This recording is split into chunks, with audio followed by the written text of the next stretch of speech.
The next one is from Winnie the Pooh. Oh, man. I hope you enjoyed that. That's the first time I think I've heard that. That is awesome. Thought you would appreciate that. It says, planning to retire early, starting in about 10 years. We want to pay off our home before early retirement. Would it be smarter to pour all our money into investments and pay off the home at the end, or something else? Did Winnie the Pooh give their age?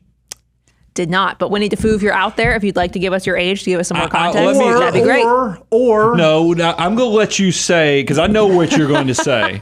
But let me give the conservative. Let me give the conservative answer, and then you can give the maximizer I'm answer. just saying, age is one of two variables we need to know. It's Bo picks on me because I do think Winnie the Pooh. I love that name. That's why I keep saying it. But it's I think it is the right thing to try to be debt-free before you walk through that threshold of financial independence, because there's already going to be some strange psychological things that happen the first time you leave your job. Stock market gets its teeth kicked in. You're going to be like, whoa, it's not one of those things, because we all cope in our own way. But for most people who are working, when the stock market gets beaten up, they're like, man, I guess I'll just, keep my head down. I'll keep working hard. It hits a little differently once you're actually living off those assets and you see them go down 20% or even more. So that's the first thing. So I like you being debt free, because it really it kind of takes that pain out of that volatility to a lot of ways. But I've said, and when I did Millionaire Mission, and when I've talked about this on the show about the financial order of operations, I do think there's a difference between people under age 45, because you get wealthy behaviors, versus people who are greater than 45 is stay wealthy behaviors, because we all know the typical millionaire crosses that threshold around 49 years of age, or saving and investing for 27 to 28 years.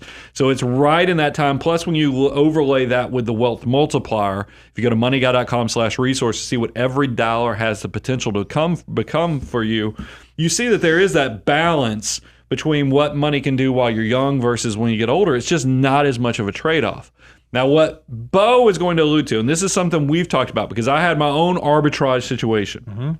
2.5% mortgage, and my cash is making 5%. Bo's like, you should never pay that loan off. And here I am sending extra money. So we argue about this. And I will tell you, it's even gotten worse, is because we own some commercial real estate together. And I've told Bo, in 10 years, I want to have this loan paid off. And and I even negotiated with the bank to let us give them extra money every year so I can make that goal happen.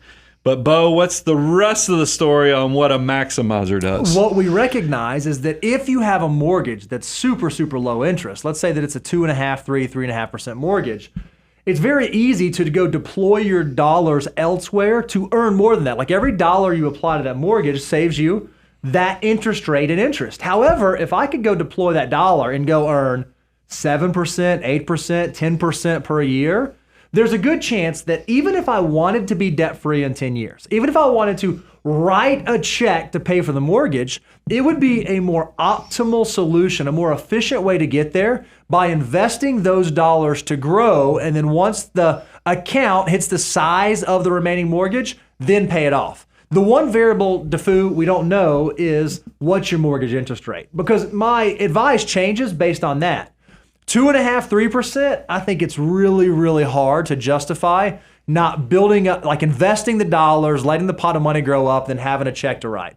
If you are someone who bought the house recently or refinanced recently for some reason, and you are at like a 6.5%, 7.5%, well, now the mathematics becomes a lot more difficult. But for someone sitting in like a super, super low interest mortgage, if your goal is to be debt-free, I would argue that the most effective and efficient way to get to debt-free would be to deploy those dollars elsewhere and then pay off the mortgage instead of paying it off through time. And fortunately, I have a business partner that loves math too and recognizes that's what makes sense on the commercial property. Bo has convinced me the ability to be debt-free is just as good. Now, I do think it's a little different on the commercial, but I think for your primary mortgage, especially going through the threshold of being in the financial independence, meaning you're living off of your assets, it comes down to risk too. So don't discount that too much, because we all know the saying, and I've said it many times, is pigs get fat, hogs get slaughtered. There is a threshold where you might be taking on too much risk. And it's not all about the mathematics. There's also emotions, and you have to know thyself to figure out what's the right decision for you.